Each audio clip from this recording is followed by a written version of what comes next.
اور سیاسی صورتحال بدستور پیچیدہ ہے اور دہشت گرد نیٹ ورک سرگرم ہیں۔ روسی وزارت خارجہ کی رپورٹ میں اہم انکشافات سامنے آ گئے۔ رپورٹ کے مطابق افغانستان میں 20,000 سے 23,000 دہشت گرد جنگجو موجود ہیں، جن میں نصف سے زائد غیر ملکی شامل ہیں۔ افغانستان میں دہشت گرد گروہوں کی موجودگی علاقائی سلامتی کے لیے مستقل خطرہ ہے۔ داعش کے تقریباً 3,000 جبکہ ٹی ٹی پی کے 5 سے 7,000 دہشت گرد افغان سرزمین پر موجود ہیں۔ ٹی ٹی پی افغان سرزمین سے پاکستان میں حملوں پر توجہ مرکوز کیے ہوئے ہے، جس سے پاک افغان تعلقات میں کشیدگی بڑھ رہی ہے۔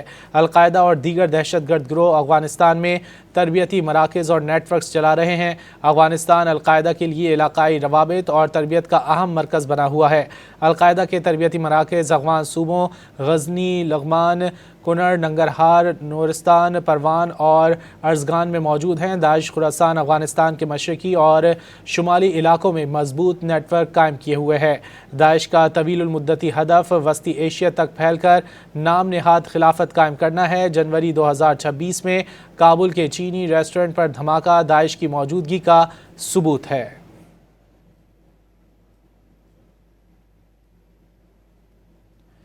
افغانستان میں سیکیورٹی اور سیاسی صورتحال بدستور پیچیدہ ہے اور دہشت گرد نیٹ ورک سرگرم ہیں۔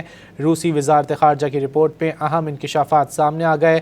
رپورٹ کے مطابق افغانستان میں 20,000 سے 23,000 دہشت گرد جنگجو موجود ہیں، جن میں نصف سے زائد غیر ملکی شامل ہیں۔ افغانستان میں دہشت گرد گروہوں کی موجودگی علاقائی سلامتی کے لیے مستقل خطرہ ہے۔ اس حوالے سے بات کریں، ہمارے ساتھ موجود ہیں تجزیہ کار حارث نواز صاحب۔ حارث نواز صاحب، افغانستان میں سیکیورٹی اور سیاسی صورتحال بدستور پیچیدہ ہے، اس حوالے سے روسی وزارت خارجہ نے رپورٹ میں اہم انکشافات کیے ہیں، کیا کہیں گے آپ؟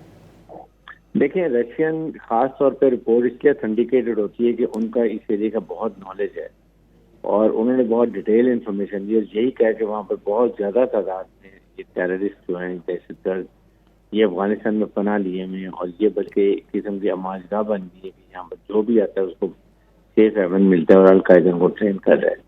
اور یہ بڑا خطرہ ہے ناٹ اونلی اس ریجن کے لیے بلکہ دنیا کے لیے، اور اسی لیے یہ سب سے زیادہ ضرورت ہے کہ اس وقت یونائٹڈ نیشن کی بھی رپورٹ ہے کہ 24 ٹیررسٹ آرگنائزیشن وہاں پر بیٹھی ہوئی ہیں اور ان کو یہ القاعدہ ٹریننگ کر رہی ہے۔ اس کا مطلب یہ کہ امریکہ کو، یونائٹڈ نیشن کو اور یورپین کو مل کے اس کے اوپر ایک واضح علامت بنانا چاہیے، اور خاص طور پہ جو ویپن ایمونیشن چھوڑ کے ہیں وہ ان کے ہاتھ لگ گیا ہے۔ نمبر 2 بات یہ ہے کہ وہ جو ہر ہفتے اس کو فائنینشیل سپورٹ دے رہے ہیں $1 ملین کی، وہ بھی ان سب ٹیررسٹ آرگنائزیشن میں جاتا ہے، ان کو ملتا ہے۔ تو میرے خیال میں اس لیے اب یہ پاکستان الون تو ٹھیک ہے، ہم داعش کو اس فتن خارج فتن اندسان کو تو ہم مینج کر رہے ہیں، ان کو مارتے بھی رہیں گے، کنٹرول کر لیں گے، لیکن باقی ٹیررسٹ آرگنائزیشن جو دنیا کے لیے خطرہ ہے اس کے لیے دنیا کو ایک اکٹھا لائحہ عمل بنانا چاہیے اور اس کے لیے یونائٹڈ نیشن میں جا کے فیصلہ ہونا چاہیے۔